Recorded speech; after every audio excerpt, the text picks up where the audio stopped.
Subscribe to our channel and press the bell icon for the latest updates.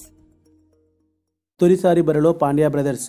Team India allrounder Hardik సోదరుడు కృణాల్ పాండ్యాలు అంతర్జాతీయ cricket కెరీర్లో తొలిసారి కలిసి బరిలోకి దిగనున్నారు. దీనికి న్యూజిలాండ్తో జరిగే 3 టీ20 సిరీస్కు వేదిక కానుంది. పాండ్యా బ్రదర్స్ ఇప్పటికే అంతర్జాతీయ క్రికెట్లో అరంగేట్రం చేసినప్పటికీ ఇప్పటి వరకు కలిసి ఒక మ్యాచ్ కూడా ఆడలేదు. బుధవారం నుంచి ప్రారంభమయ్యే టీ20 సిరీస్లో పాండ్యా బ్రదర్స్ బరిలోకి దిగే అవకాశం ఉంది. ఇది జరిగితే పాండ్యా బ్రదర్స్, అమర్నాథ్ బ్రదర్స్, పఠాన్ బ్రదర్స్ల సరసన చేరనున్నారు. భారత్ తరపున తొలి టెస్ట్ సెంచరీ సాధించిన లాల్ అమర్నాథ్ కుమారులైన మహేందర్ అమర్నాథ్, సురేందర్ అమర్నాథ్లు భారత్ తరపున బ్రదర్స్గా తొలిసారి బరిలోకి దిగారు.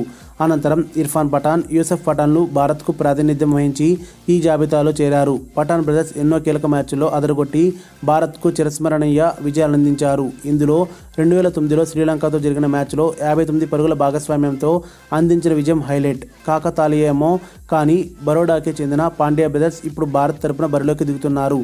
అయితే ఇంగ్లాండ్తో టీ20 సిరీస్ సందర్భంగానే ఈ ఆల్రౌండర్ బ్రదర్స్ కలిసి బరిలో దిగాల్సి ఉండగా కృణాల్కు తుది జట్టులో అవకాశం లభించలేదు.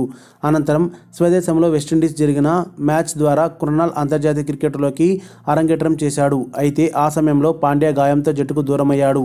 దీంతో ఇప్పటి వరకు వీరు కలిసి బరిలోకి దిగే అవకాశం రాలేదు. కివీస్తోనైనా కలిసి బరిలోకి దిగుతారో లేదో వేచి చూడాల్సిందే. ఇక ఐపీఎల్లో ముంబై ఇండియన్స్ తరపున పాండ్యా బ్రదర్స్ అదరగొట్టిన విషయం మనందరికీ తెలిసిందే. మరిన్ని అప్డేట్స్ కోసం మన ఛానల్ని సబ్స్క్రైబ్ చేయండి.